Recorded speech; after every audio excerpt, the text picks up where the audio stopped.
Episode 3. The boy banished from his village became their savior. Have you ever been rejected by the very people you loved the most? Imagine being told to leave your home, never come back, and never speak your family's name again. No goodbye, no second chance, only shame.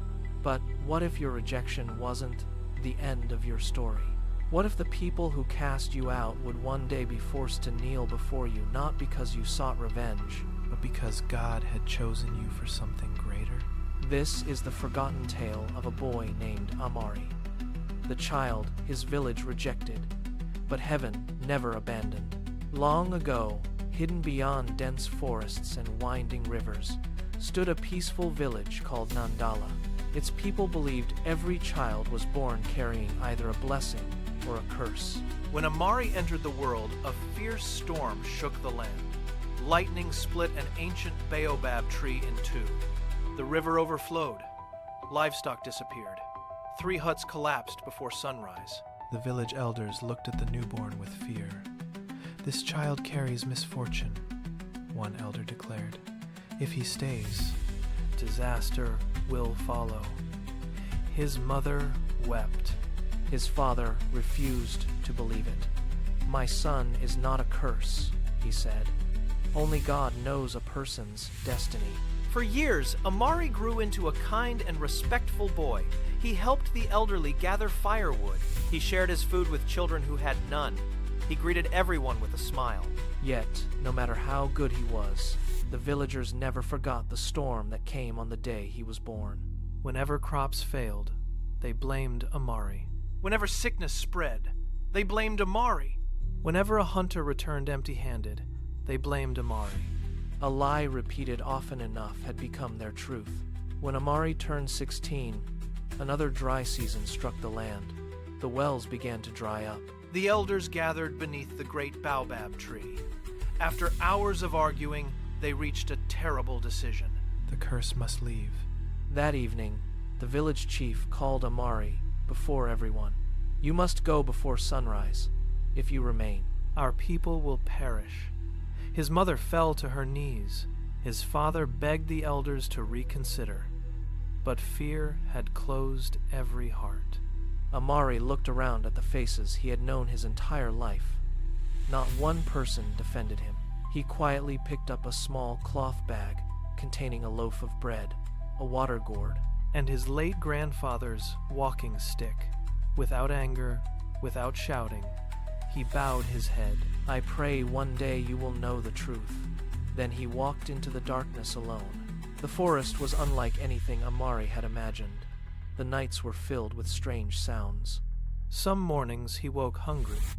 Other days he wandered without knowing where he was going. Still, every sunrise began with the same prayer. "Lord, if you have a purpose for my life, help me walk toward it." Weeks later, exhausted and weak, Amari collapsed near the edge of a distant kingdom. An old healer found him unconscious and carried him home. When Amari awoke, the old man smiled. "You survived because your time has not yet come."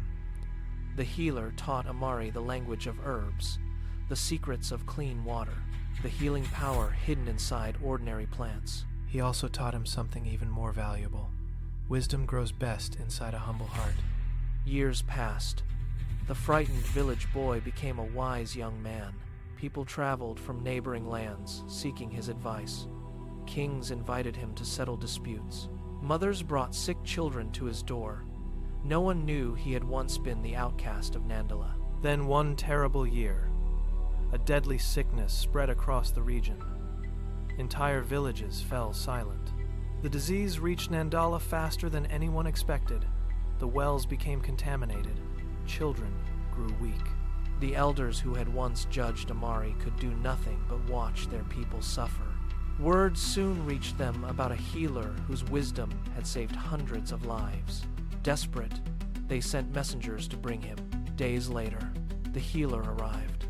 As he stepped into the village square, silence fell. The chief stared. The elders lowered their heads. His mother burst into tears. It was Amari. The boy they had banished. For a long moment, no one spoke. Finally, the old chief fell to his knees.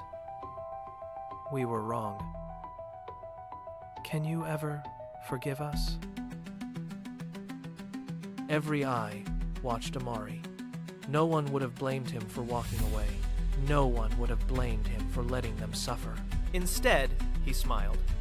My grandfather once told me that bitterness is another kind of prison. I left this village carrying pain. I refused to return carrying hatred. Without another word, Amari began treating the sick. He purified the wells. He taught families how to prevent the disease from spreading. Day after day, the village slowly recovered. Children laughed again. The markets reopened. Hope returned. When the crisis ended, the elders gathered once more beneath the great baobab tree. This time, not to condemn, but to honor. The chief removed his ceremonial necklace and placed it around Amari's shoulders. You left as the boy we feared. You have returned as the man who saved us. Amari looked at the people who had once rejected him. I don't stand here because I was stronger than you. I stand here because God never abandoned me when people did. Years later, whenever travelers asked how Nandala survived the great sickness, the villagers told the same story. They spoke of the boy they once called cursed, who became the greatest blessing they had ever known. And every parent taught their children this lesson. Never judge a person's future by their painful beginning. The one you reject today may be the very person God has chosen to rescue you tomorrow.